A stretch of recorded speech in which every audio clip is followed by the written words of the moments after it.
Year after year, in rugged head-to-head competition, the Kubota has fallen short of the Polaris Ranger. For 2009, Ranger has added new dual front A-arms for a smoother ride and 50% easier steering, a tough new front end, and new work-enabling ergonomics. Let's put those new features to the test in the Ranger Rodeo.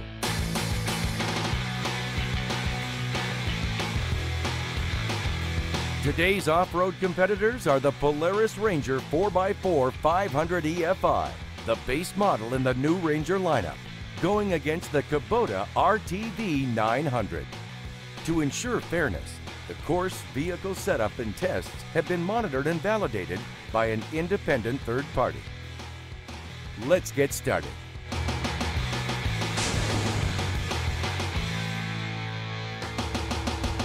So let's compare cab storage.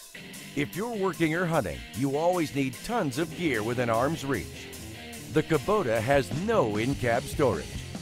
The Ranger's brand new cab design has a big sealed glove box and 4 in-dash storage compartments. Total volume, over 1,700 cubic inches. Plenty of room to keep all your gear handy while working or hunting. Need even more storage?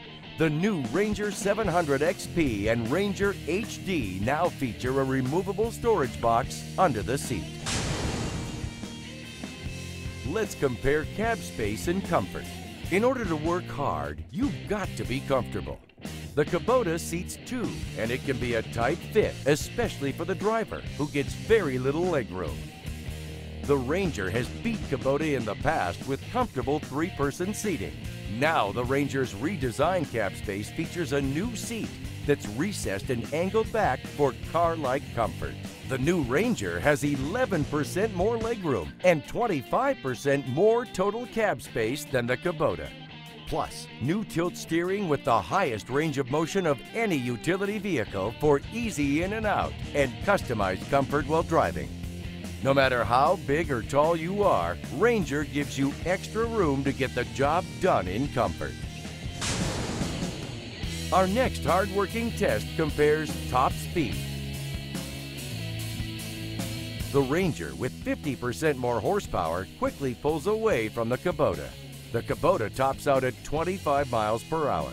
The Ranger, 41 miles per hour, a clear off-road advantage. Just as important as go power is stopping power. Let's see which vehicle has the best brakes.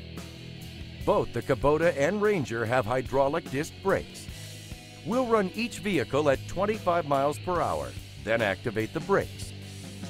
To ensure fairness, we'll use an air cylinder that delivers a constant 30 pounds of force to the brake pedal.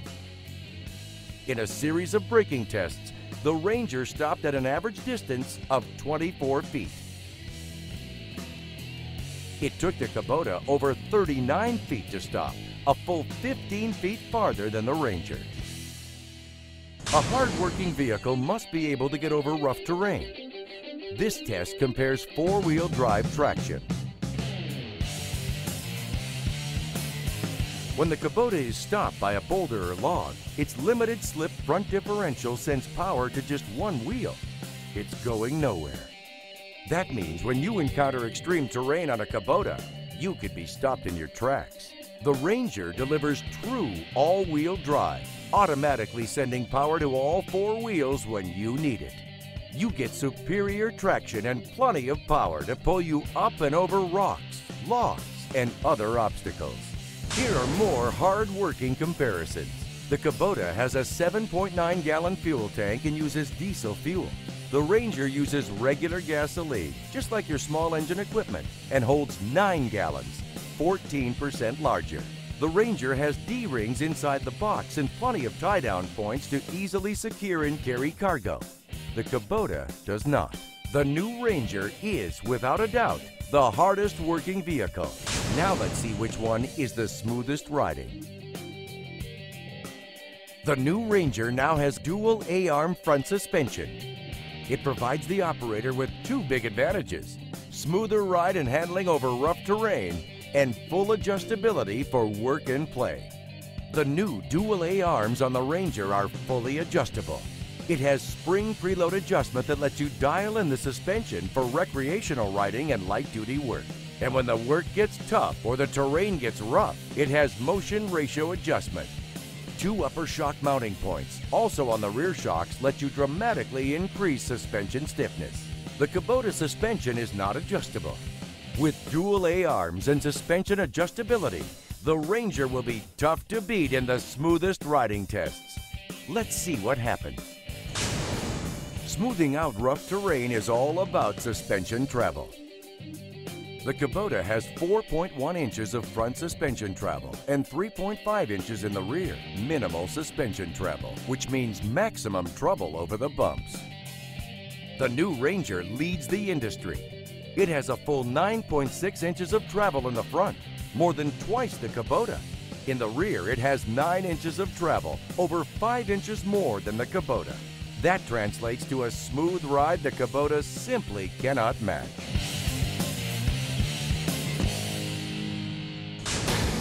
Our next smooth riding test compares ground clearance. The empty Kubota has only 8 inches to begin with. Add a driver, passenger, and 600 pounds in the box, and the Kubota loses another inch of ground clearance. With the Kubota weighing in at 700 pounds more than the Ranger, that's a whole lot of metal slamming into a rock if you don't clear it. The empty Ranger has 12 inches of ground clearance. Add the same load and the Ranger has almost 3 inches more ground clearance than the Kubota. That means less worry about slamming into rocks and stumps when you're working or riding off-road. Here's an industry first. The all-new Ranger HD is the first utility vehicle with self-leveling shocks, eliminating rear-end squat when carrying heavy loads. Put up to 1,000 pounds in the box. When the Ranger HD starts moving over rough terrain, the Nivomat shocks start working, lifting the box to near its unloaded height. That maximizes suspension travel and ground clearance, keeping the ride smooth during all kinds of heavy-duty applications.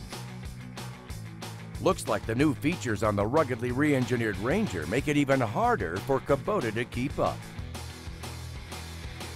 In test after test, spec after spec, the Polaris Ranger 500 EFI beats the Kubota RTV 900. Year after year, Ranger proves it's the hardest working, smoothest riding utility vehicle you can buy.